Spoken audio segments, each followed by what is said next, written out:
tal? Muy buenas noches y bienvenidos a La Burbuja de Periodista Digital. Feliz lunes de Aguas. Los que no sean de Salamanca, es decir, que no sean paisanos míos, pues les sonará a chino este día. Pero hoy, aparte de ser el cumpleaños de mi señora abuela, que cumple 91 años, se dice pronto, y desde aquí le mando un fuerte beso a mi abuela, Marce, pues aparte de eso es el lunes de Aguas. Un día importante para todo salmantino porque se conmemora el lunes después de la Semana Santa. Un lunes en el que cuenta la tradición que uno de los sacerdotes que existían en Salamanca en épocas pues, de la Edad Media, pues decidía, como la Semana Santa ya saben, es una época de recogimiento, de pureza, de castidad, pues se llevaba a todas las prostitutas, a todas las meretrices, fuera de la ciudad, más allá del río. Y en este día, lunes, las traía de vuelta. Salamanca, como era una ciudad estudiantil, juvenil, jubilosa también, y era una ciudad, pues bueno, donde nos gustaba y nos sigue gustando bastante, pues eso, lo carnal, pues se celebraba que las prostitutas volviesen después de esa Semana Santa silenciosa y en la que, bueno, pues había que tener un poco de aguante, para decirlo sanamente. Las prostitutas venían y todo el mundo montaba una fiesta.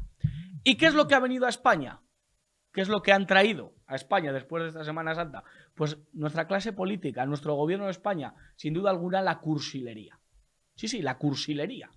Porque hoy la Asociación de Diabéticos de España ha tenido, bueno, un montón de llamadas, no da abasto, porque claro, esta Asociación de Diabéticos vio ayer, como vimos toda España, la entrevista del Évole con la Yolanda Díaz y evidentemente pues el nivel de azúcar de todos los españoles subió a cotas insospechadas. Vaya cantidad de azúcar, eso parecía pues Willy Wonka, parecía desde la Charlie y la fábrica de chocolate, no se había visto nada igual. Qué masaje, qué de verdad, o sea, vamos a ponernos en situación y vamos a dejarnos de ver todo de color de rosa, de ver todo como un azucarillo, porque realmente en eso se ha convertido la política. Yolanda Díaz. ¿Quién es Yolanda Díaz? Bueno, pues decía Quevedo, una nariz pegada a una ministra, una nariz pegada a la vicepresidencia del gobierno. ¿Qué dijo Yolanda Díaz? Nada. Y dirán ustedes, hombre, algo diría. No dijo nada. No transmitió nada. Es una gran nube de azúcar en la que, bueno, pues se puede vislumbrar que, oye, que tiene un mensaje político, que puede decirnos algo, pero no hay nada. Es humo. Yolanda Díaz es una humareda. Que sí, que ya sabe a golosina, pero no necesitamos golosina. Necesitamos respuestas a los problemas de los españoles. Acusó a Pedro Sánchez de machista. Acusó a Pablo Iglesias de machista. Oye, pues si tan machistas son, ¿qué haces ahí, Yolanda? ¿Qué pintas en un gobierno rodeada de machos alfa, rodeada de machistas? Que no lo digo yo, que lo has dicho tú. ¿Qué pintas? Rodeada de heteropatriarcado, de hombres que dan golpes encima de la mesa. ¿Qué pintas entre ellos? ¿No habéis venido a combatir el machismo? ¿No habéis venido a combatir a los machos que, bueno, pues ponen las gónadas encima de la mesa? ¿Qué pintas rodeada de esa jauría de machistas, que es el gobierno de España, según tú? Nosotros nos lo líamos, pero tú nos lo has dicho. ¿Qué pintas al lado del macho 1, del macho guaperas y del macho chepas? ¿Qué pintas al lado de estos dos? Porque el uno ya se ha ido, ahora quiere manejar Podemos y a ti te tiene inquieta. ¿Pero qué haces al lado de Pedro Sánchez? Dimite, márchate a Galicia, no sé, monta una asociación con todos los gallegos que han hecho mal a España, con Mariano, oye, yo qué sé, monta una asociación de percebes. Y así, pues nos dejáis en paz.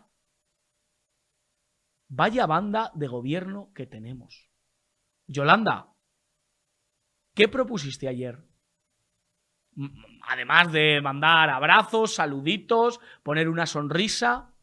Aparte de sonreír, ¿qué sabes hacer? ¿Qué le aportas a la política española? Nada. Bildu y Esquerra haciendo una ley de vivienda para toda España. para toda España. O sea, la gente que quiere destruir, demoler España son las que quieren que tengamos un hogar los españoles. Ja, ja, ja. Y mientras tanto, Yolanda riéndose con el Évole. Évole se ríe con Otegi, se ríe con Yolanda. Si es que son vasos comunicantes. Van hacia el mismo camino. Son, como decía Jorge Manrique con las coplas a su padre, son afluentes que van hacia el terminar de un río. Pero este río no se termina. Este río, madre mía, hasta diciembre lo vamos a tener que aguantar. Por cierto, hablando de ríos, ¿vais a hacer algo, el gobierno? ¿Vais a plantear un plan contra las sequías? No, padre. Si es que no planteáis ninguna solución. ¿Creéis que riéndoos de los españoles y hablando como si fueseis la Hello Kitty, como si fueseis muñecas de famosa, pues vais a aportar alguna solución? La entrevista, de verdad, desde el punto de vista periodístico, fue grotesca. O sea, solo faltó un cuelga tú, no, cuelga tú, no, cuelga tú, ay no, ay de verdad. Faltó que se besasen en directo, de verdad, O sea, yo he visto películas así en la madrugada con menos amor, De verdad, a esto han venido. A esto ha venido Yolanda Díaz. Esto es lo que nos ha aportado la ministra de Trabajo, la que no sabía explicar que era un ERTE. De verdad. Estamos en la cola de todo y todavía se permiten el lujo de sonreír. Dice Yolanda que quiere una república y que quiere poner a Iñaki Gabilondo de presidente de la República. En esto están, En esto están.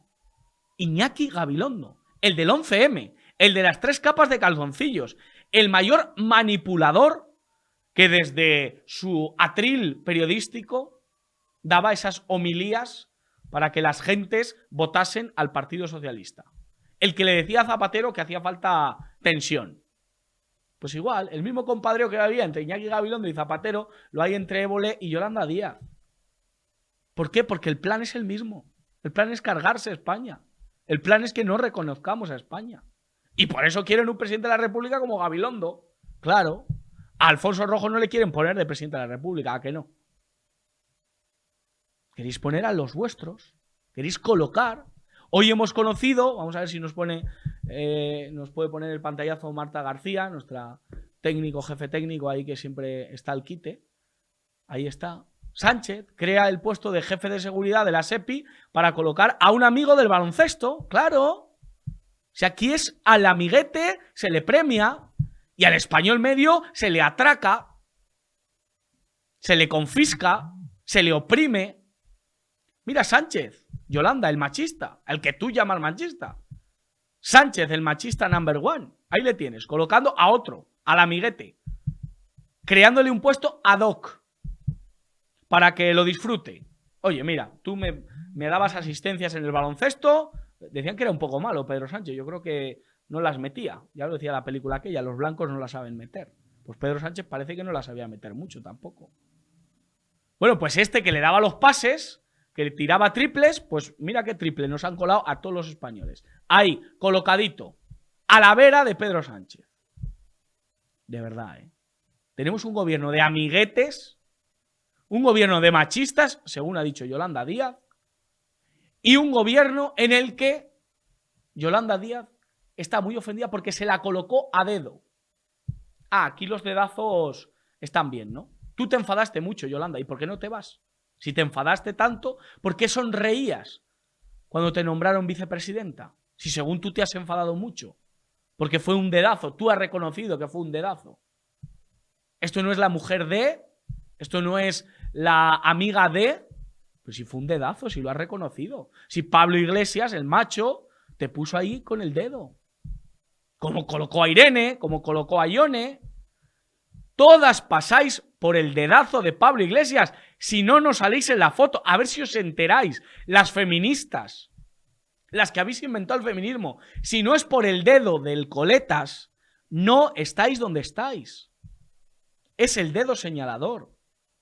Es el dedo de la Capilla Sixtina. Ese es el dedo que os ha colocado a vosotras. Y si no, no sois nada. Sin ese dedo, no pasáis de la cantina de la facultad. Sin el dedo supremo del macho alfa, no pasáis de nada. Y como seguís hablando de feminismo, pero no dimitís, ¿No dimitís? Pues claro, pues tenemos que aguantar al gobierno menos feminista de la historia. El gobierno de los 1000 violadores prácticamente, pues eso, viéndose beneficiados. El gobierno de los 100 pederastas que les va muy bien. Esto es lo que estamos viviendo. Esto es lo que estamos viviendo. Y para analizar este y otros temas, tenemos al economista y amigo de esta casa, Ignacio Fanconi. Don Ignacio, ¿qué tal? ¿Cómo estás? Muy bien, muchas gracias, Josué. ¿Qué tal? Buenas tardes. ¿Viste la entrevista a Yolanda Díaz? Sí, bueno, he visto recortes y que me han enviado. Y bueno, pues es una entrevista cargada de frivolidad que no tiene ningún contenido político. Sirve simplemente para presentar a la candidata y dar a conocer que tiene un proyecto político y que todo el mundo lo reconozca, lo identifique y conseguir la mayor cantidad de votos, porque es una operación más del PSOE, es una operación más del gobierno, que se lleva mejor con Yolanda Díaz que con Pablo Iglesias. Entonces, Que es el que sigue mandando. exactamente. Entonces prefiere que esta chica le quite votos a Pablo Iglesias porque ve en ella a una persona con la que es más fácil llegar a acuerdos y a posibles pactos de gobierno en un futuro. Cosa que si no hay fraude electoral va a ser imposible, porque yo creo que la izquierda está desmoronada, no tiene movilización, está completamente desmovilizada y además es que no es para menos, es que en todo no hacen más que mentir y las mentiras además han quedado ya más que manifiestas. Entonces la desmovilización de la izquierda es evidente y es un preludio de lo que pasará en las próximas elecciones si no hay fraude electoral, claro. Claro, que esa es la cuestión, a ver lo que sucede finalmente. La cuestión de la vivienda. Para muchos el gobierno está haciendo populismo con la vivienda. Evidentemente algo hay que hacer. Aquí no nos podemos quedar de brazos cruzados. Sánchez es el que se ha quedado de brazos cruzados. Sánchez, a ver si te enteras, has tenido 5 años, un lustro para hacer algo con la vivienda. Y a pocos meses, a muy poquitos meses de que lleguen los comicios, donde esperemos que no haya fraude, el tufillo electoral te hace pues vestirte de presidente y decir voy a arreglar lo de la vivienda. Con Bildu y con la Esquerra. Con Bildu y con la Esquerra. 5 años, no has hecho absolutamente nada. En 2021, Ábalos, ese que has despreciado y ya pues le tratas como un zombie, como un cadáver político, dijo que iba a dar 100.000 viviendas de alquiler para los jóvenes y de vivienda social. ¿Dónde están las viviendas, Sánchez? Porque no has dado ni una, cero. Cero patatero. ¿Dónde está la vivienda? ¿Dónde está? Ahora sí, ¿no? Ahora te pones y te vistes de ayudante de los pobres, de ayudante de los jóvenes. Pues mira, los jóvenes queremos algo con la vivienda. Pero si eso viene de ti, de verdad, mejor estate quieto. Porque si para ayudar a las mujeres has beneficiado a 1000 pederastas y a 1000 violadores, como hagas algo con la vivienda, los beneficiados van a ser los ocupas. O yo no sé quién es, pero los jóvenes está claro que no. Ignacio Fanconi, como economista, ¿qué hacemos con la vivienda? ¿Te parece bien lo que ha planteado el gobierno? Es lo que tú has dicho, una medida, bueno, una medida no, porque no van a tomar ninguna medida. Es un globo electoral que tiene por una intención netamente electoralista. Y además, lo primero que hay que comprender es que cuando el banco malo el Serge, asumió la propiedad de todos los activos deteriorados en el balance de los bancos de las viviendas, o sea, esas viviendas estaban en los activos de los balances de los bancos, y se creó este banco malo para absorber todos esos activos deteriorados y sanear el balance de los bancos que había quedado deteriorado. Pero ¿por qué estaba ese balance deteriorado? ¿Por qué esas viviendas que estaban en los activos de los balances de los bancos valían menos de lo que valían? Pues porque nadie las quiso comprar. Entonces, si entonces no se quiso comprar, ¿por qué la medida va a ser construir más vivienda? Eso es el PP, por ejemplo, plantea más vivienda. Vale, pero es decir, más oferta de vivienda. ¿Esa es la solución? Vamos a ver.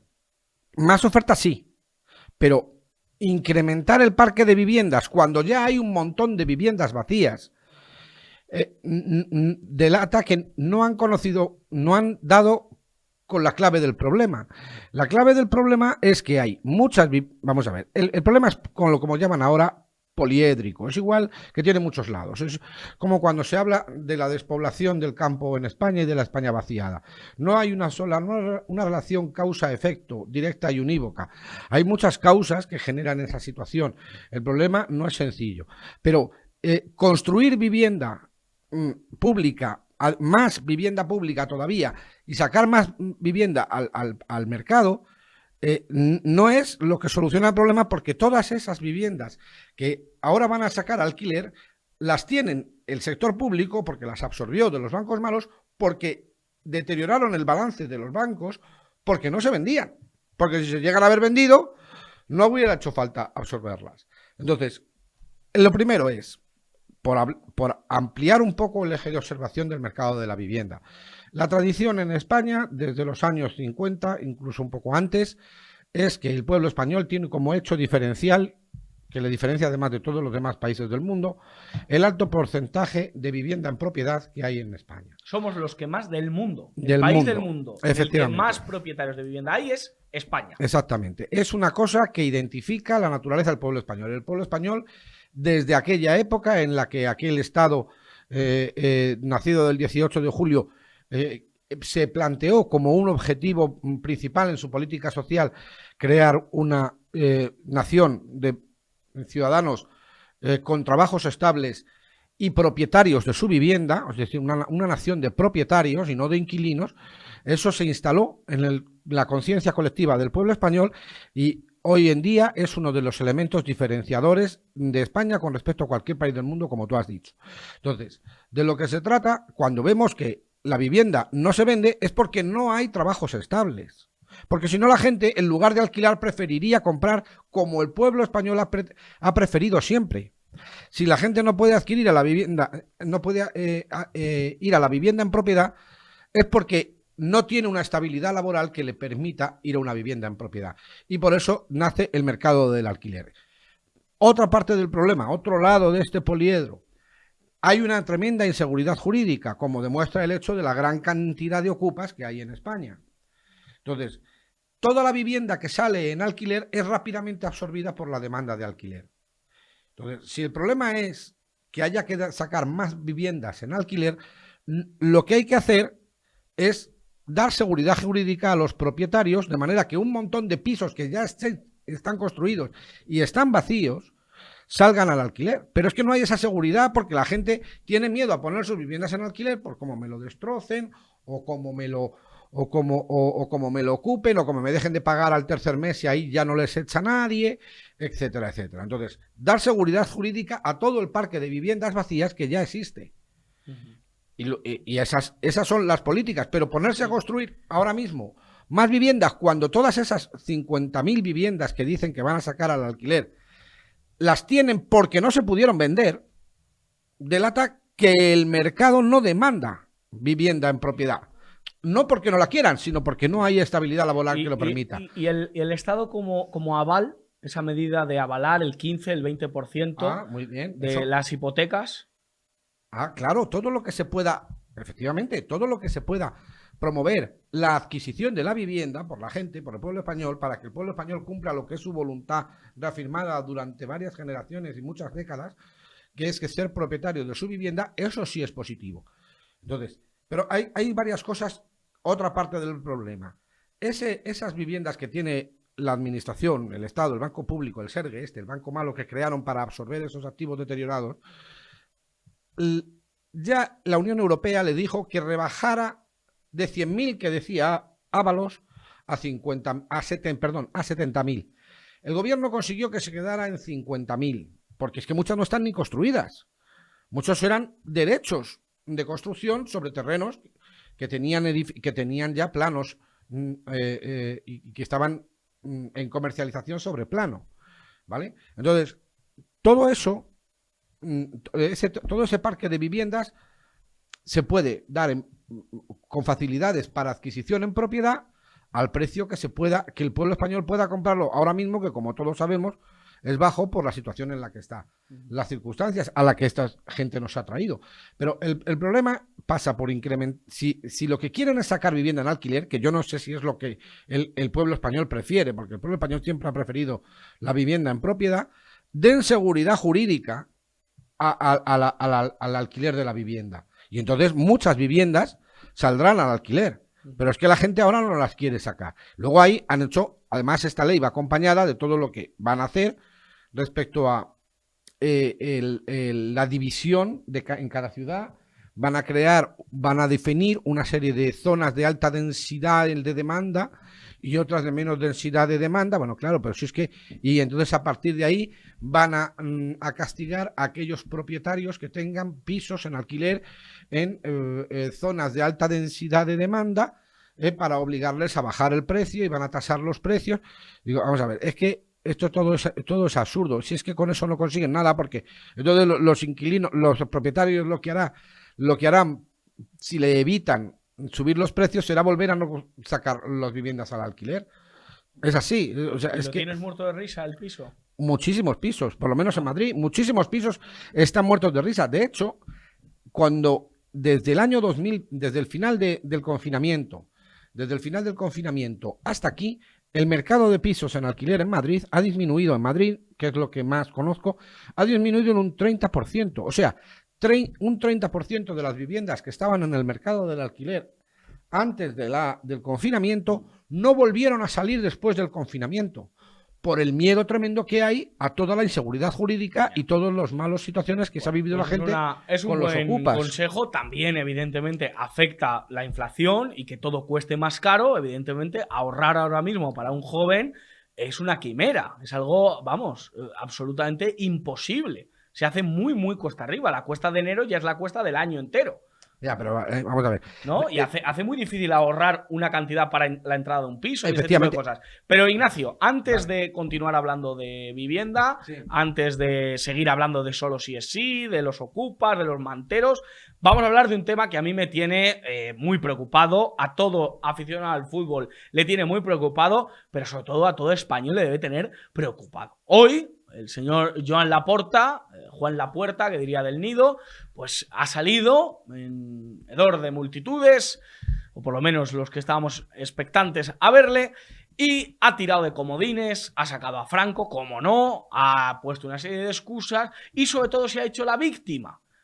Se ha hecho la víctima, porque pobrecito el Barça, pobrecito el equipo, que ha estado 17 años comprando al vicepresidente de los árbitros. No sé si son pobrecitos porque les da mucho el sol, como dice Xavi. No sé si son muy pobrecitos porque no lo sé. Putin les ha hecho algo. Es que no lo sé. Pero el caso es que tenemos a un Laporta victimizándose. Y para comentar lo que ha sido la comparecencia de Laporta y todo el caso Negreira, todas las informaciones que están saliendo y que en cualquier país de Europa serían motivo de ses, que diría el señor Núñez, pues aquí no pasa absolutamente nada más allá de lo apretados que están algunos como los botones de la camisa de Laporta. Don Paul Tenorio, periodista deportivo, ¿qué tal? ¿Cómo está usted? Muy buenas tardes, Josué. Hola a todos, ¿qué tal? ¿Cómo estáis? Gracias por estar con nosotros. Bueno, una valoración, he visto tu Twitter está que echa humo, pero una valoración de lo que has podido ver de Laporta, de este personaje que se está convirtiendo, no sé, en una especie de mafioso, un señor bastante siniestro.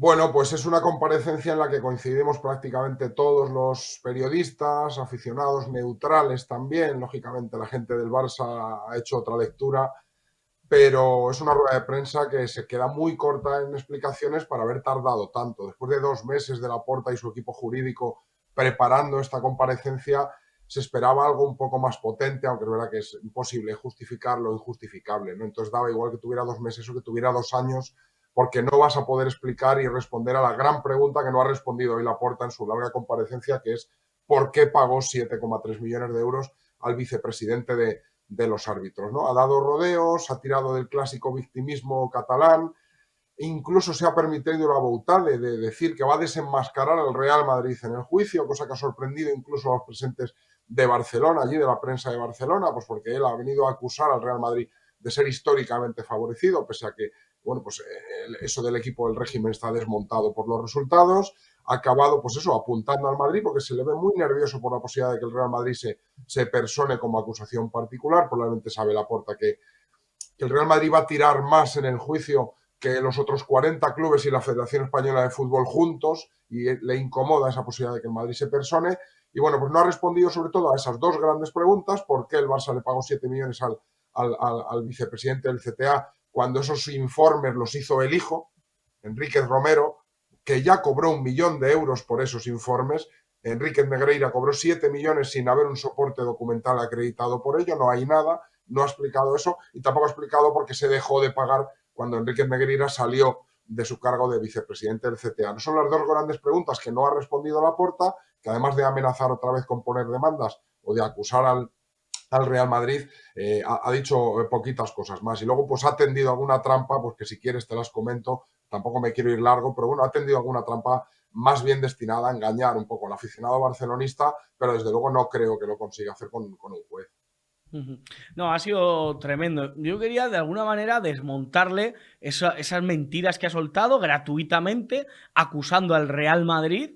O sea, como aquí te pillan, yo qué sé, con las manos en la masa y dices, no, que mi vecino también está con las manos en la masa, cuando no hay ninguna prueba en absoluto de que el Real Madrid tenga influencia con el arbitraje. Y luego lo del comodín de Franco. Pero bueno, en este país, ¿qué pasa? Que cuando todo va mal, cuando te pones nervioso, sacas el comodín de Franco. O sea, ¿cómo desmontar de alguna manera este argumentario que en este caso yo creo, no sé si es el sentir del barcelonismo o solo de este señor, que claro, que es que tiene que dar muchas explicaciones?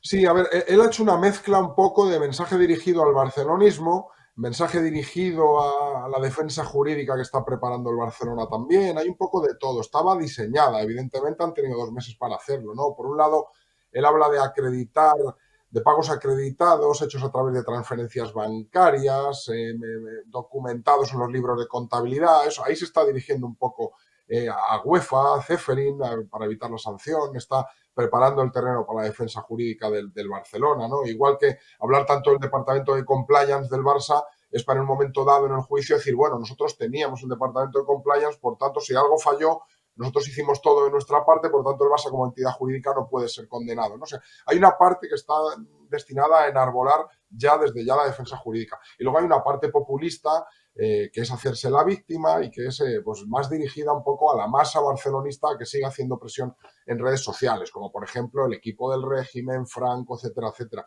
El barcelonismo no quiere entender o no quiere saber o no quiere conocer que el Barça condecoró hasta 3 veces a Franco, que Franco recalificó terrenos del Barcelona en varias ocasiones y le permitió salir de la quiebra con esa recalificación de los terrenos de las Corts sobre los que se construyó el Camp Nou. El barcelonismo no quiere saber que con Franco, los primeros 15 años de dictadura, el Madrid apenas gana y el Barcelona gana prácticamente todos los títulos, junto con Atleti Bilbao, Atleti Madrid, y el Madrid le va muy mal en España en esos primeros años de dictadura. O sea, son cosas que han quedado en el imaginario catalán bien grabadas y que Laporta refuerza, y bueno, pues la gente no tiene ganas de ir a los libros de historia, ¿no? Él ha tenido muchas trampas, ha dicho, esto los libros de contabilidad y las transferencias bancarias, bueno, eso no demuestra nada, ¿no? Eso es obvio que si tú quieres cometer un fraude, evidentemente lo mejor que puedes hacer es hacer transferencias y meterlo en los libros de contabilidad, porque en caso de que el día que te pillen, tú necesitas tener algo que alegar, ¿no? Entonces dices, no, mira, lo hice todo de forma transparente. Evidentemente eso está diseñado un poco para ahora agarrarse a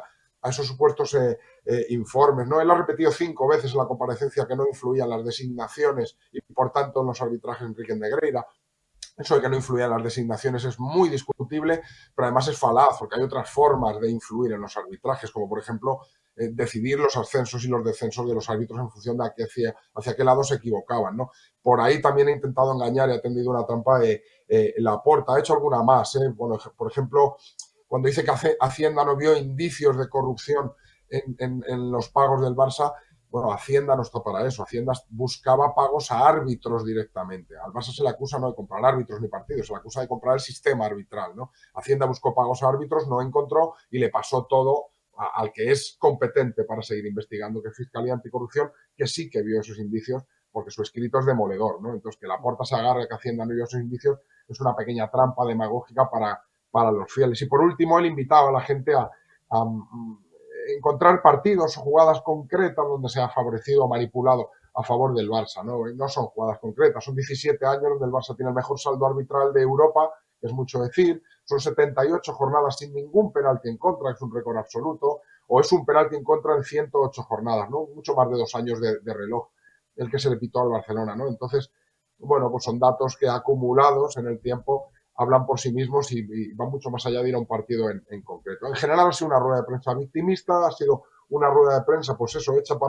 más bien para consumo interno, y en la que él pues viene a amenazar, que es lo que ha venido haciendo hasta ahora, y viene a hablar de campaña orquestada. Incluso se ha permitido el lujo de insinuar que la culpa es del muerto, ¿no? O sea, echarle el muerto al muerto, que es al directivo Josep Contreras, al que en muchas ocasiones ha dicho, bueno, pues si alguien se llevó dinero, el Barça sería incluso víctima, ¿no? Bueno, algo previsible, pero insisto, Josué, es que cuando te han pillado pagándole 7 millones de euros al vicepresidente de los árbitros sin un soporte documental que pueda acreditar ninguna justificación, da igual lo que puedas decir, que no tienes defensa posible y por tanto, pues al final la escenificación de Laporta estaba condenada al fracaso, y ahora, pues dentro de esta huida hacia adelante de él, solo le queda confiar en que la justicia no pueda demostrar, porque una cosa es la verdad real y otra cosa es la verdad judicial, hasta donde pueda o quiera o le dejen llegar a la justicia, y confiar en que el poder político catalán quizá pueda ser capaz de medrar en el asunto y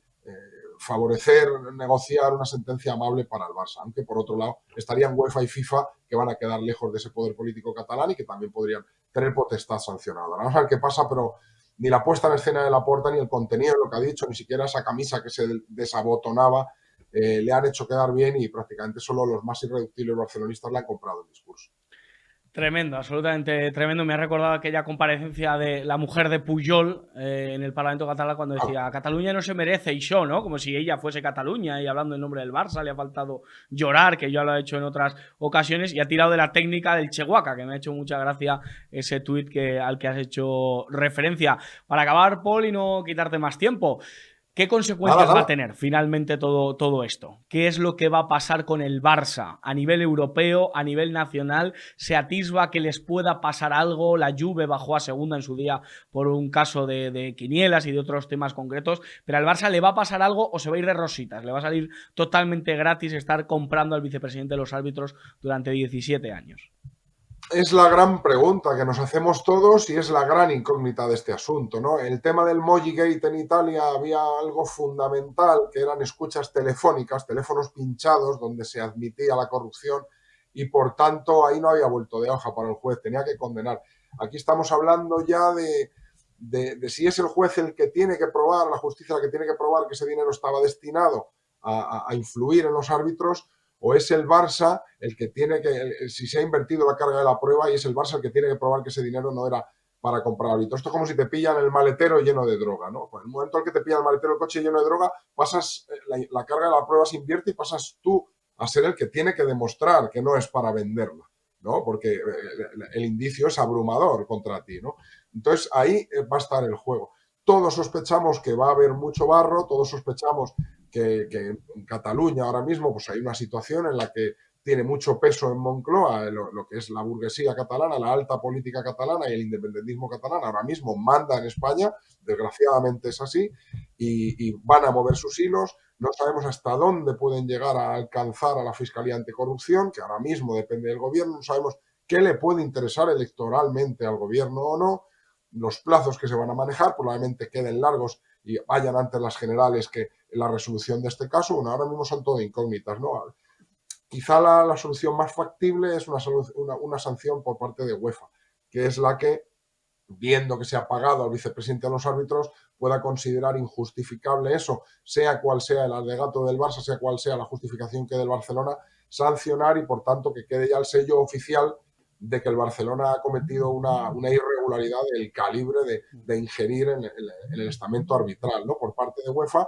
Y bueno, pues con esa oficialidad de que el Barcelona hizo lo que nunca se debe hacer en deporte, pues quedaría un poco conforme mucha gente, en el sentido de que ya es oficial que el Barcelona ha sido condenado, independientemente de que luego la justicia pueda llegar al fondo. A partir de ahí, que le desposean de títulos al Barça, que le sancionen fuera de Europa, que le bajen 2 categorías, o incluso que haya personas que puedan acabar en prisión, porque estamos hablando de un delito que es un delito tipificado en el Código Penal de corrupción continuada en el deporte, que puede tener más de 2 años de condena y por tanto acabar con alguien ingresado en prisión. Pues eso ya es lo que se va a dirimir, es lo que se va a negociar, es lo que va a haber barro. Bueno, no hace falta recordar, Josué, que desde que empezó este proceso ya se ha entrado a robar en casa de la jueza instructora y se ha intentado entrar a robar en casa de Enríquez Negreira. Con lo cual es evidente que va a haber mucho juego sucio por detrás.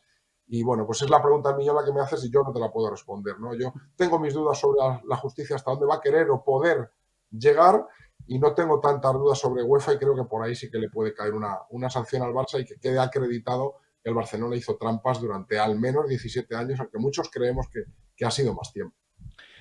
Lo que está claro es que si este caso pasa impunemente para las gentes del Barça, pues evidentemente perdemos todos los aficionados al fútbol, y en cada estadio, como ha ocurrido en Getafe esta semana, pues se le ha recordado pues ciertas verdades, que yo creo que esto no es cuestión de madridismo o anticulé, esto es cuestión de los que amamos el fútbol y que creemos que esto es un choriceo y que realmente se debe hacer justicia. Don Pol Tenorio, muchísimas gracias por estar con nosotros en la burbuja de Periodista Digital.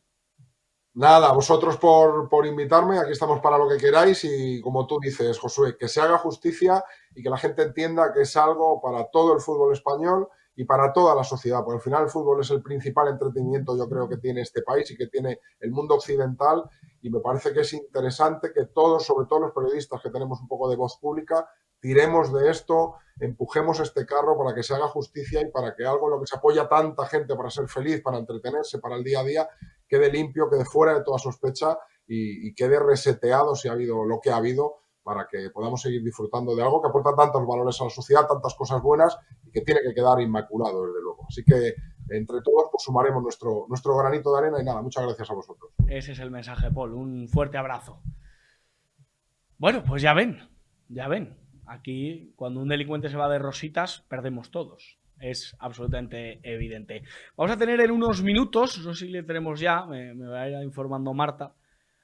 No, todavía no le tenemos, no pasa nada. A Esteban Urreiztieta, él es el subdirector del Mundo, que nos va a dar más detalles de cómo pues esta operación, la operación Negreira, sigue saliendo información, siguen investigando nuestros compañeros periodistas y siguen saliendo choriceríos y cuestiones, pues bueno, que llaman poderosísimamente la atención. Cuando le tengamos, pues le damos paso. Y antes, vamos a ver, estábamos hablando del tema de la vivienda, pero vamos a hablar de Solo sí es sí, porque el tiempo vuela, y vamos a ver una comparecida de Jorge Buxadé, el portavoz de Vox. Hoy hablaba sobre la ley del solo sí es sí, porque bueno, esta semana hay que reformarla de alguna manera. Entonces el Partido Popular ha colocado 2 enmiendas importantes para que, bueno, pues al menos eso se frene, ¿no? Y que se pueda cortar la sangría de violadores saliendo a la calle. Vox todavía se está pensando en el sentido del voto. Mañana lo desvelará su portavoz Iván Espinosa de los Monteros, pero de momento en Vox lanzan este mensaje a la ciudadanía sobre la ley del solo sí es sí y el gobierno de España. Vamos a escuchar a Buxadé. El Partido Socialista no se dirige a nosotros para la aprobación de enmiendas. El Partido Socialista tiene un socio preferente, que son todos los enemigos de España, y cuando los enemigos de España no le hacen caso, pues mira al Partido Popular, que está normalmente encantado de celebrar grandes acuerdos para consolidar el bipartidismo.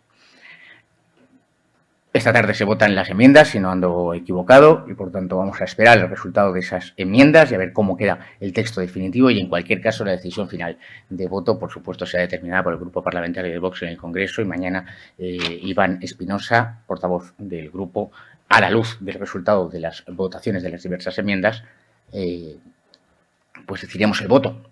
Yo animo a que los diputados del Congreso de los Diputados voten a favor de la enmienda que contempla la prisión permanente revisable para el caso de las violaciones en manada de mujeres. O que voten a favor de que cuando el autor del delito sea un extranjero que reside ilegalmente en territorio nacional, lleva aparejada inmediatamente la expulsión del territorio nacional. E incluso que voten a favor de nuestra enmienda para que cuando el que haya cometido el delito sea un extranjero que ha adquirido la nacionalidad española con posterioridad por residencia, pues se le prive de esa nacionalidad para poder ser expulsado del territorio nacional. Que voten a favor de las subidas de penas, que es lo que protege a las mujeres.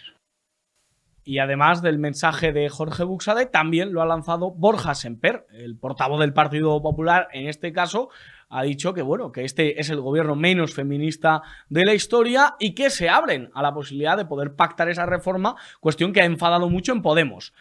¡Pam! Ha soltado alaridos, ha soltado berridos, porque el PP y el PSOE van a reformar la ley. Claro, chica, ¿qué quieres? ¿Que sigan saliendo violadores a la calle? Como si esto fuese, pues no sé, el festival del violador. Es que de verdad que clama al cielo. Tenemos una clase política que tiene, de verdad, tiene bemoles la cosa. Vamos a escuchar a Borja Semper, del PP. Y hemos asistido a la rebaja de penas de más de 1000 acosadores sexuales y pederastas. En el mes de diciembre, ustedes lo saben, el Partido Popular presentó una modificación en el Congreso de los Diputados para corregir esta ley. 7 meses después, han tardado 7 meses en aceptarlo, porque se estaban pegando entre los socios de gobierno. Y esto, además de ser una vergüenza de todo orden, es absolutamente inaceptable e inasumible en una democracia que se llama moderna y en una democracia que pretende ser garantista con los derechos de los ciudadanos y, en este caso, con los derechos de las mujeres. ¿Pero qué ha cambiado ahora? Lo que vamos a intentar corregir, y si se aprueba el jueves se corregirá, es que los delincuentes que cometen este tipo de delitos aborrecibles a partir del jueves se verán sujetos a la legislación anterior. Por eso les decía que pedir disculpas ahora no basta, hay que tomar decisiones y hay que dar la cara. El presidente Sánchez es el principal responsable. Entendemos que se intente ocultar en ministras, en ministros, en socios de la coalición y hasta aquí la táctica política. Pero el presidente del gobierno estaba advertido por el ministro Campos de Justicia entonces cuando se aprobó esta ley y por la ministra Calvo, también ministra, cuando se aprobó esta ley. E hicieron caso omiso. La mayor vergüenza a la que nos enfrentamos es que sabían, porque se lo advirtieron sus propios ministros, de las consecuencias de esta ley.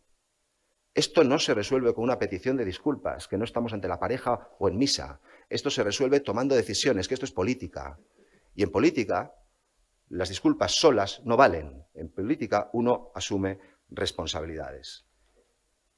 Y un último dato que quiero compartir con ustedes.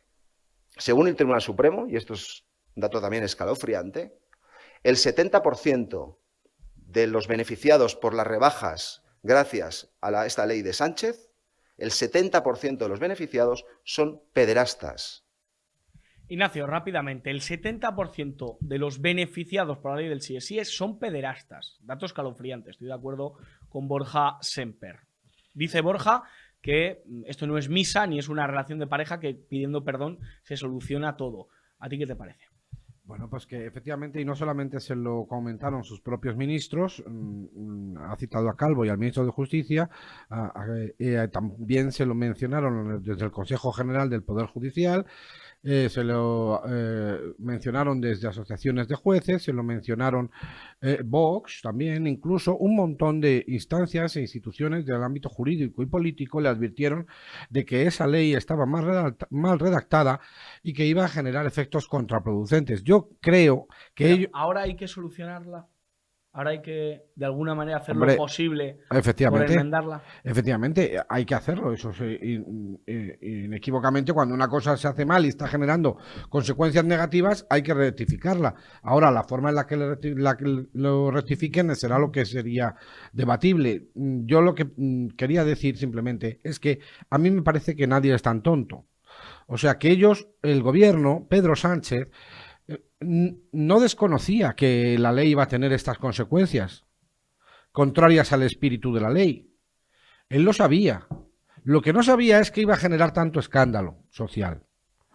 Pero nadie es tan tonto y nadie que cuando esté advertido de un... Mira, no, Josué. El gobierno compra terminales mediáticas, pero hombre, no decir nada Josué, ante 1000 violadores que se han visto beneficiados, el 70% pederastas.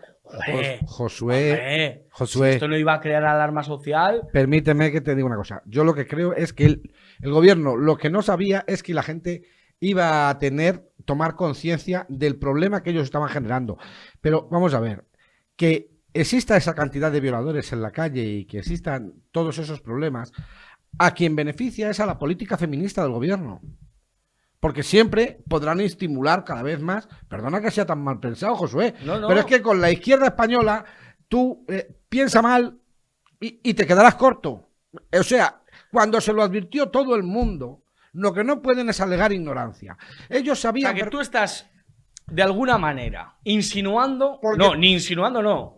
Diciendo y de alguna manera sentando las bases de esta teoría, el gobierno le conviene que salgan violadores a la calle para que el Ministerio de Igualdad pueda decir nos violan, nos matan, nos pegan. Eso sí lo digo, efectivamente. Al gobierno le interesa poder exhibir un dato Tremendo, ¿eh? de lo malo que son los hombres para poder estimular, justificar y legitimar toda la política feminista completamente abusiva que coloca al hombre en la condición de bajo sospecha, o sea, vamos, no, bajo sospecha no, bajo acusación.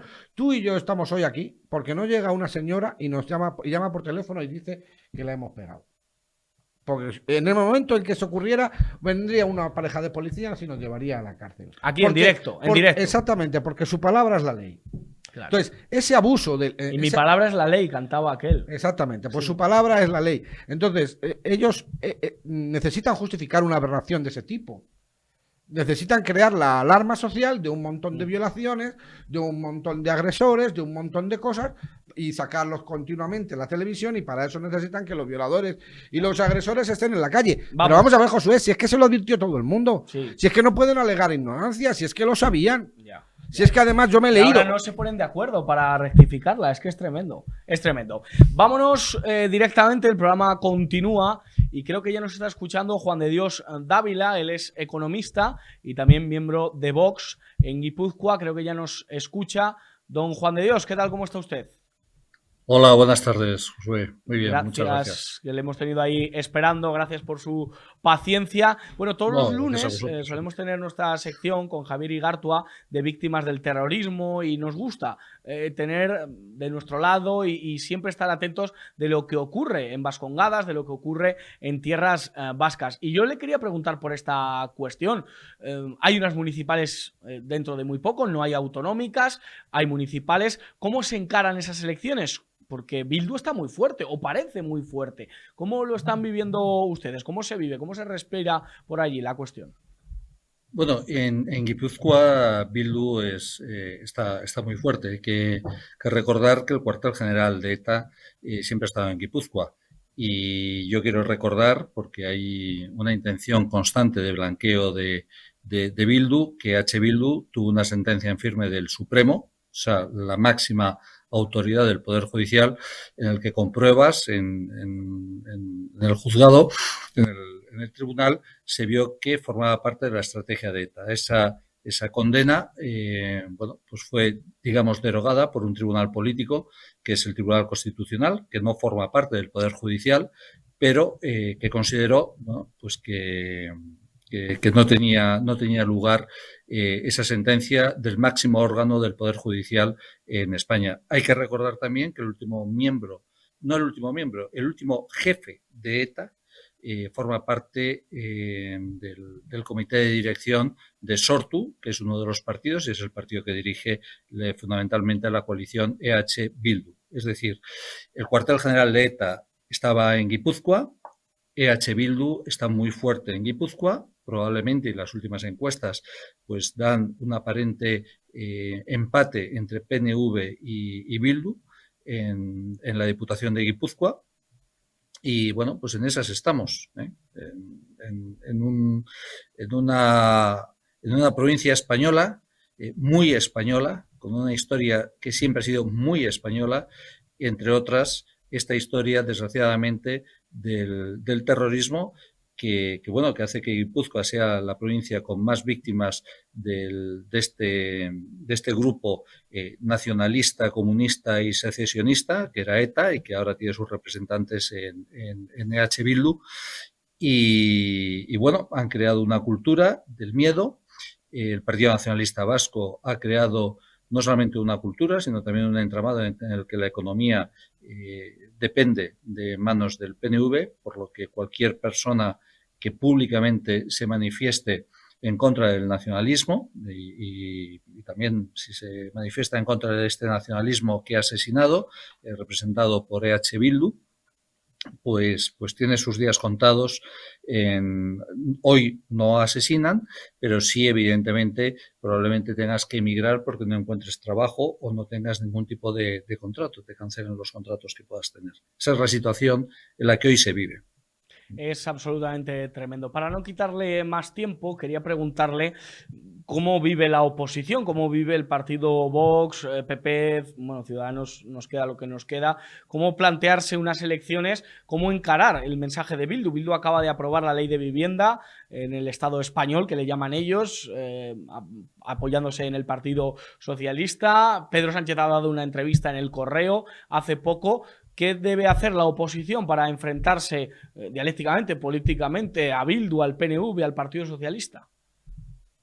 Bueno, lo primero que hay que hacer es oponerse realmente, culturalmente, ideológicamente, a este proyecto nacionalista que ha traído terrorismo y que trae, desde luego, la marginación de la tradición, de nuestra tradición como guipuzcoanos, que ha traído el nacionalismo vasco. Tanto el PNV como ETA han sido dos caras de una misma moneda. Unos, ya lo dijo Arzayus, mueven el árbol y otros recogen las nueces. Recogía las nueces el PNV y el asesinato, que es lo que Arzayus quería decir cuando mueves el árbol, lo hacía ETA, que muchos de sus miembros forman parte hoy en día de la dirección de Bildu. ¿Qué es lo que pasa? Que el Partido Popular, desgraciadamente, desde mi punto de vista, no hace oposición. Es decir, ya está dentro del blanqueo de ETA. De hecho, Borja Semper, que antes he visto que ha salido comentando la ley del sí es sí, Borja Semper siempre ha dicho últimamente que tendrán que pactar y tendrán que hablar con Bildu. Con un terrorista, con un asesino, no se puede hablar.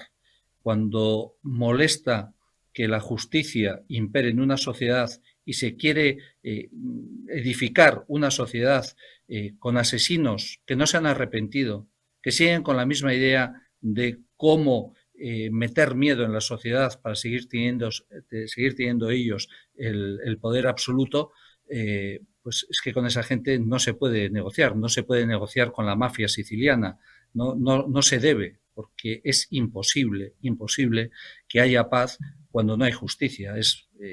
Eso no ha existido jamás. Imagínese usted que el próximo presidente de Israel diga que hablará con un partido nazi. Si ese partido nazi llegase a Europa, sería un interlocutor perfecto del Estado de Israel. Pues claramente ellos que han sufrido pues el asesinato, el genocidio, pues saben que con asesinos no es posible construir una sociedad en paz. El Partido Popular, desgraciadamente,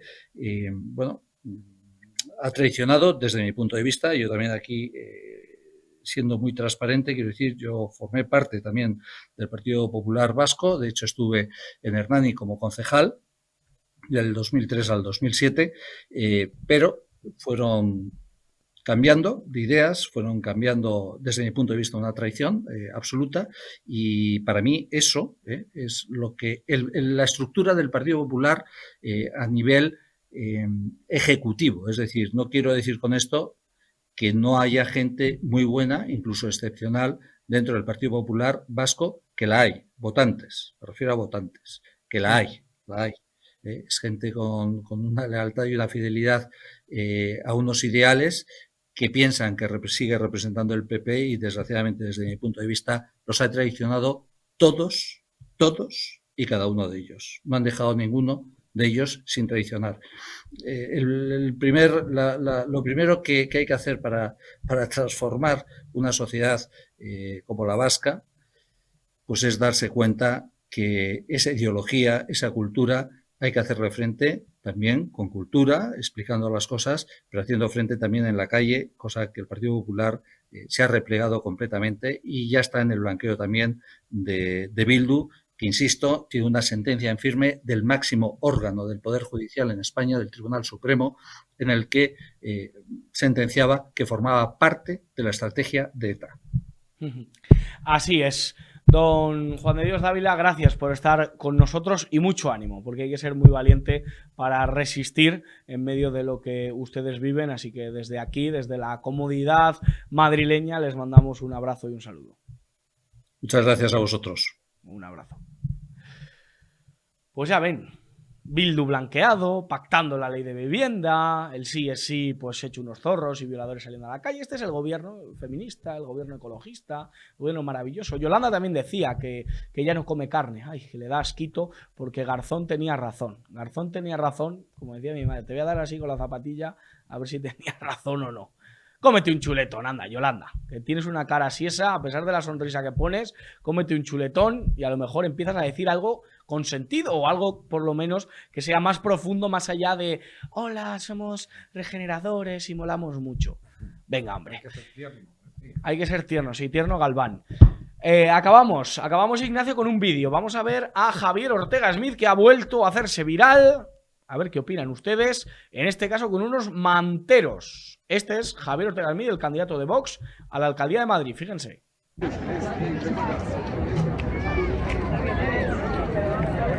Pasa, salen corriendo, yo no lo entiendo. Los puestos os hacen inspecciones. A ver qué productos vendéis, si tenéis los papeles. Si tienes, por ejemplo, que llega la policía y le enseñas tu autorización, ¿verdad? Y tu puesto y pagas tu cuota. ¿Cuánto pagas al mes? Tasa municipal al mes, 300 euros al mes. Vale, vamos a preguntarle a ver a estos cuánto pagan, ¿vale? Encantado, muchas gracias.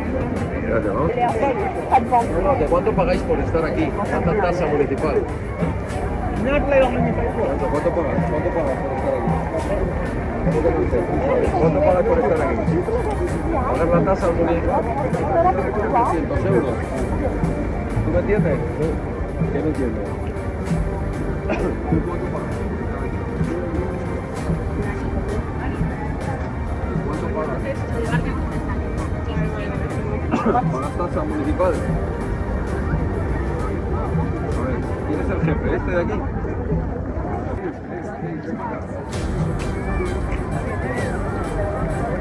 Pasa, están corriendo, yo no lo entiendo.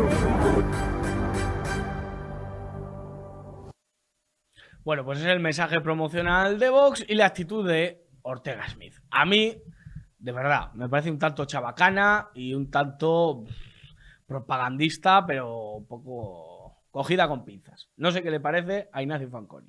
Sí, no, pero no es una cuestión de Vox. Yo cuando he ido a las playas, por lo menos en las playas de Levante, en los últimos años, cuentan por megafonía que está prohibida la venta ambulante y advierten a los bañistas que tienen allí están con sus sombrillas o en sus toldos con su toalla, que comprar productos a estas personas que vienen a vender esos productos en la playa, que está prohibido y que puede ser sancionado. O sea, no es una cosa que sea una cosa que la diga Vox, la dicen los municipios en las playas y en los destinos turísticos más importantes de España.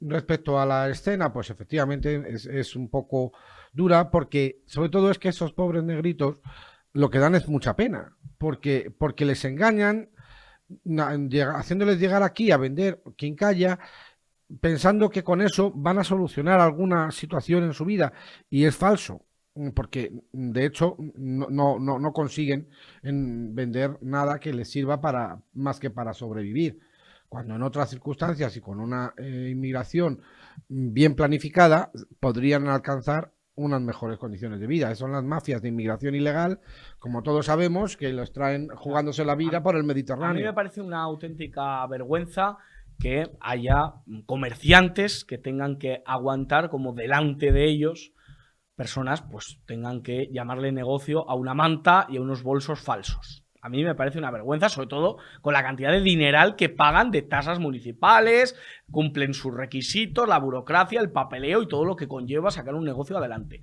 Y me gusta un político que esté al lado del currante y el comerciante frente al mantero, que evidentemente, pues eso, está representado por este de Podemos, no me acuerdo cómo se llamaba, pero sí, también era un señor negro que era diputado de la Asamblea de Madrid. Yo lo entiendo, pero señalar al débil, que en este caso es el pobre inmigrante que es pobre porque realmente, pues eso, ha venido engañado. La culpa es de los mafiosos, la culpa es de esas mafias, la culpa es de los burócratas, de los gerifaltes, a los que hay que señalar y a los que hay que meter mano. Esos a los que hay que ir. Yo, escenificar de alguna manera que estás en contra de los manteros me parece perfecto. Y me parece una posición política necesaria. Pero, hombre, de ahí a aparecer... A personalizar en uno concreto, que ves que la gente... Es que, de verdad, me ha recordado a Torrente, es a poco... John Wayne. Ha sido como Torrente y John Wayne. Es poco estético, pero en el fondo todos sabemos que a quien está denunciando Javier Ortega Smith no es a esos pobres negritos, sino a esas mafias organizadas altamente lucrativas que los traen a la península engañándoles y haciéndoles creer cosas que son falsas. Y es que van a mejorar su situación en algo vendiendo productos falsificados. La lástima efectivamente no es, al final, si se personaliza el problema, pues al final no te genera indignación, sino una sensación de lástima, efectivamente. Pero la denuncia del problema, a quien señala no es a esos pobres negritos, sino a los mafias organizadas de capital. Además, es el capitalismo a gran escala. Es salvaje. Es Open Society. Que cierto, todo el mundo sabe quién es la Open Society, ¿no? Claro. Bueno, pues es la Open Society, que es una fundación financiada por por el capitalismo más grande y más especulador que ha habido nunca en la historia de la humanidad desde los tiempos de Pompeyo. Eso es. Oye, acabamos de conocer una noticia hace apenas unas horas. Condenado a 15 meses de cárcel el ex concursante de Gran Hermano, José María López, por los abusos sexuales a Carlota Prado. Bueno, pues nos alegramos que se haga justicia, porque es verdad que es una chica que sufrió lo que no está en los escritos y que Mediaset, Jorge Javier Vázquez, pues hubo un interés para que eso no saliese, para llamarla loca a la chica y hacer ver que ahí no pasaba nada. Es decir, cuando las violaciones no le interesan al poder, pues el poder ya se encarga de guardar la ropa, de guardar debajo de la alfombra todas sus mierdas y todo. Cuando los violadores son de una violación. Cuando los violadores son de izquierdas, vamos a decirlo. Sí, bueno, entonces sí. no interesa No, divulgarlo, ¿no? Eso es. Es como Bueno, el Tito pues, Berni, vamos. Pues se ha hecho justicia, en este caso 15 meses, me parecen pocos, pero no soy juez, evidentemente. Menos mal que no soy juez. Ignacio Fanconi, gracias por estar con nosotros. Parece ser a Esteban Urreiztieta no le vamos a tener, el subdirector del Mundo. Hemos tenido unos problemas técnicos, pero mañana intentaremos tenerle para darnos todas las claves. Ya nos las ha dado Paul Tenorio, pero para avanzar un poco sobre las claves del caso Negreira. Pero todo esto y mucho más. Esto es La Burbuja, Ignacio. Esto es información, esto es opinión, esto es todo. Aquí mantenemos permanentemente informados y actualizados, hasta con los más rizados y escabrosos giros de la noticia a todo el mundo, José. Hombre, absolutamente. Como siempre digo, que no se lo cuenten, que ya se lo contamos nosotros. Por favor, alejen a los niños del televisor y aléjenmelos de Irene Montero. Que Dios les bendiga.